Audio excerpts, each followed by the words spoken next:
As a Florida elder law attorney, people come to me because I can help find them resources that they didn't realize they had access to. Usually this is part of my Medicaid planning practice. But the point of this video is to show you how you can unlock some savings, save some money by applying for all the real estate tax breaks and tax exemptions that you're entitled to, that are not always so commonly well known. And I'm making this video at the request of one of our YouTube channel fans, Nancy. Nancy, thank you. You always share our stuff, and you always express your appreciation for the information. So this one's for you, and thank you for your support. So the first property tax exemption is the big one that probably everybody knows about, but it's the basis of which these other tax breaks stem from. And that's, of course, the homestead property tax exemption. That's by far the most popular. And essentially, if your home is worth more than $75,000, you're entitled to a homestead exemption of $50,000 for the year that you were living at the residence as of January 1st of that year. So most people already know about that. Most people have already applied about that. But now I want to get into some additional homestead exemptions that you can apply for if you are a senior citizen over the age of 65. So there is another program that will allow, through your property appraiser's office, that will allow you to apply for an additional $25,000 to $50,000. So on top of the initial homestead exemption of $50,000, you can get another $25,000 to $50,000 reduction in your property's taxable value if you're over the age of 65 and you qualify for your county's low income threshold. You have to be deemed low income. Typically, it's in the $35,000 range, but not all Florida counties follow the same standard, and not all Florida counties actually have the exemption in the first place. So call your local property appraiser's office to see if your county has an additional low-income senior tax exemption. I'll tell you something. A lot of people get nervous when they call a government office, and oftentimes, that's well-founded. But I have found property appraiser's office to be very helpful and friendly. So don't be shy about calling them up and saying, "Hey, how do I qualify for this additional tax break?" Because it can be very meaningful. So again, not every county has this additional tax break, but it's still worth exploring.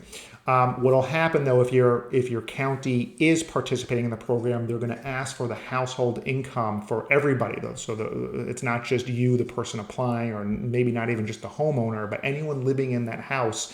They're going to add up all the family's income together, and if it's higher than the income threshold, then you won't qualify for that additional tax break.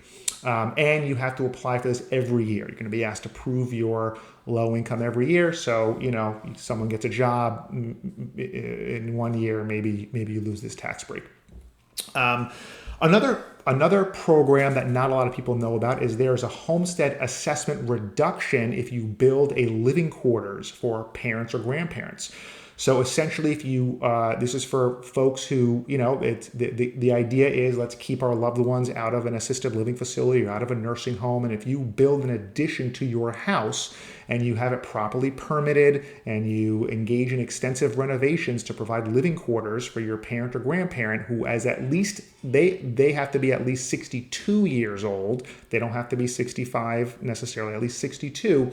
Essentially, you can take all the costs of that building that addition, the permit cost, the certificate of occupancy, the materials, right? And you can get an additional reduction in your homestead assessment up to 20% of the total homestead's value. So that can be incredibly beneficial. There's an additional homestead exemption for widows or widowers. That's just $500 without having to prove low income or anything like that. But, penny saved is a penny earned. There is a homestead exemption for quadriplegic. If you are quadriplegic as certified by 2 doctors, you will not have to pay any ad valorem taxes. You'll still have to pay the non-ad valorem taxes. That's like the water and the sewage and the solid waste and stormwater and all that good stuff. But your ad valorem taxes will disappear entirely.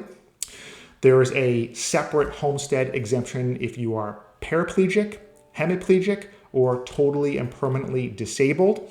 You have to get, again, a certificate of total disability from 2 Florida licensed doctors. And if you meet the adjusted gross income limitation, so unlike the quadriplegic, which really has no income limitation to it, but if you're paraplegic or hemiplegic, you have to meet certain income limitations, and you'll call your property appraiser's office to get that information. Then you can also eliminate your ad valorem taxes entirely.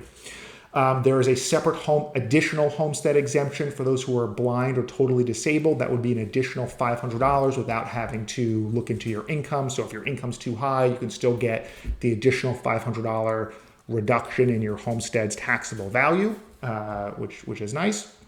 If you are the surviving spouse of a first responder, if your spouse is a police officer, firefighter, paramedic, correctional officer, anyone who's employed by a state or local government, and they become totally disabled or pass away, the surviving spouse will not have to pay ad valorem taxes on their one homestead property. If you're an active duty veteran deployed outside the United States, you can qualify for an additional ad valorem tax break. And if you're an honorably discharged U.S. veteran living in a homestead in Florida, you can apply for an additional $5,000 reduction in your homestead's assessed value. If you had a 10% or greater disability rating during a wartime period.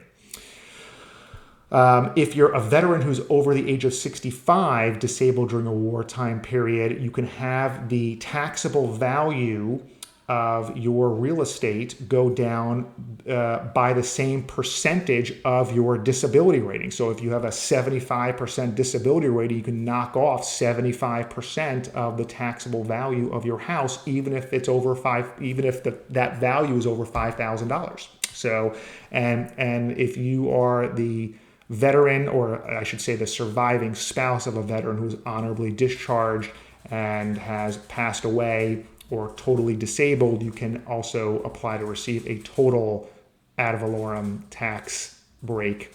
I'm sorry, if you are the surviving spouse, you can get that total ad valorem tax break. And if you're the veteran who's totally disabled, confined to a wheelchair in the line of duty and honorably discharged, you can receive a total exemption from your homestead as well. So this is not comprehensive. I know there's a lot more to cover. Call your property tax appraiser's office. My goal is to make sure that you are taking advantage. I don't actually do this, by the way.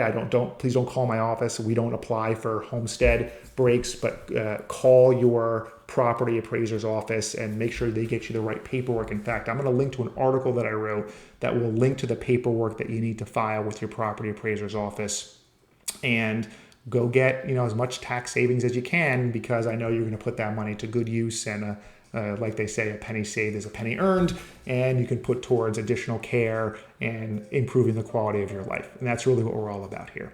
I hope this has been beneficial. If you like this video, we try to put out a lot of practical content, access to resources that people don't know about. I interview different resources around the community that can provide you with things that you need to improve the quality of your life if you're a senior citizen or disabled. And thank you very much for watching.